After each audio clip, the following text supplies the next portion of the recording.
righty. Go ahead. Sean, any update on Gerald Everett?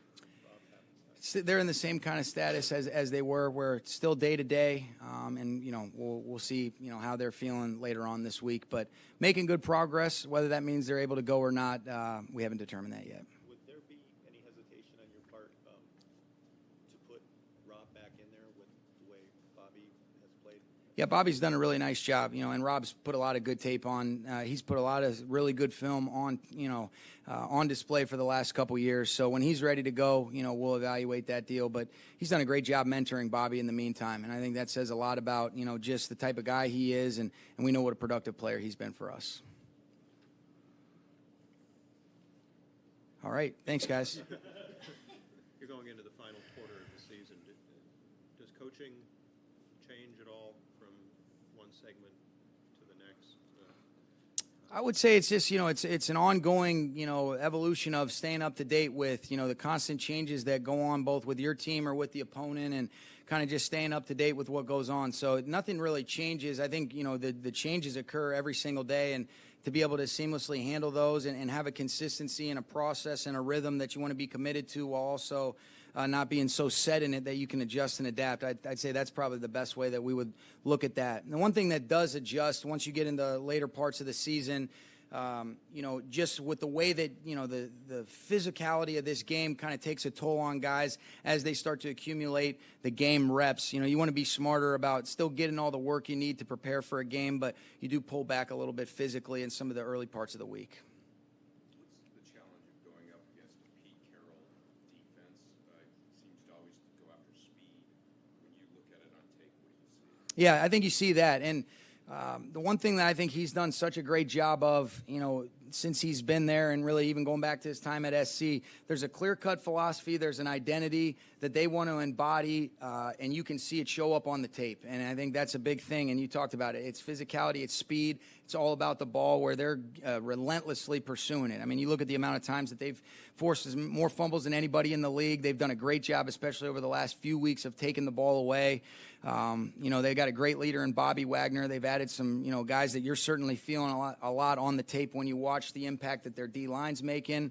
You add Quandre Diggs on the back end, and to accompany him with the two corners they have, and McDougal's a really good football player. So, KJ Wright's been doing his thing for a long time. They're very, very difficult, sound. They play hard, they play physical, they play fast. I think those are all the things you see that show up on the tape. What are the challenges of preparing for a Seahawks team that seems to make a lot of off-schedule plays on both sides of the ball? Yeah, I think really, that's been consistent, since Russell's been the quarterback, and he does a great job of using his athleticism to buy time but still remain a passer. And a lot of those off-schedule plays, too, now that you're seeing occur in the pocket. Because there's a timing and rhythm that you want to operate with, but then certain things break down, and he's got such a good feel that if the protection is there or there's nobody that got edge, he can just move and be able to keep his eyes down the field and be able to hitch in place. And he's got such a great spatial awareness that you see him, and then guys have a good feel for being able to work. And then when he does break contain, that's where you're really thinking, man, there's a chance for him to create big plays all the time, and they've got the weapons to be able to do that with him running the show.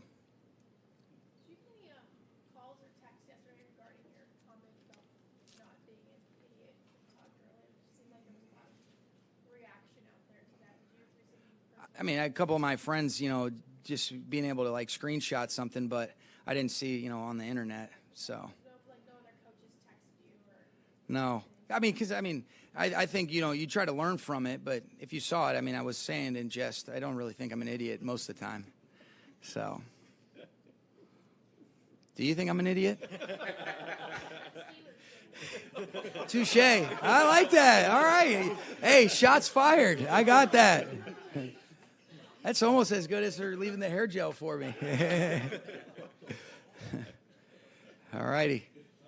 I was asking Wade, you have some guys that stepped in and played well when Clay was out, but what's the difference when you have him in the lineup? I think just the impact that he can make. You know, this is a multiple, you know, a very versatile player for us. He can do a lot of different things. I mean, he has consistently done a great job of understanding how to affect the quarterback.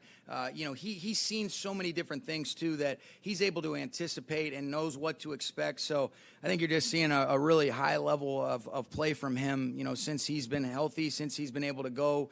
And then you missed him, but I thought it was a good reflection of the depth with somebody like Sampson stepping up. But he's certainly, you know, Clay's done a great job for us.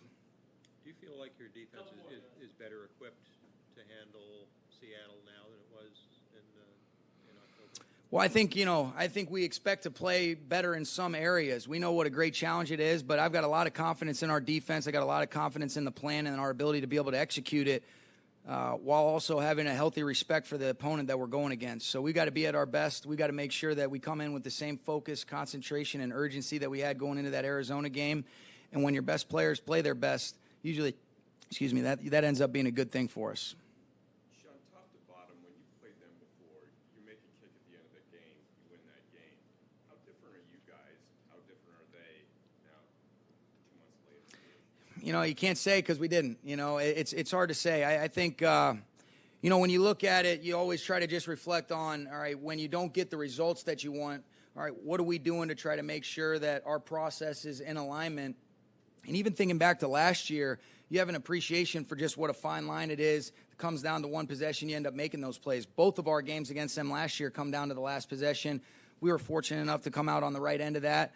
First game that we played them this year, you know, it goes their way. So we just got to do a great job controlling what we can. And, you know, to say what would have happened had we made that, you know, it didn't. And we've just got to be able to handle whatever it is that's in front of us and kind of just be where our feet are planted. Okay, thanks, Lindsay.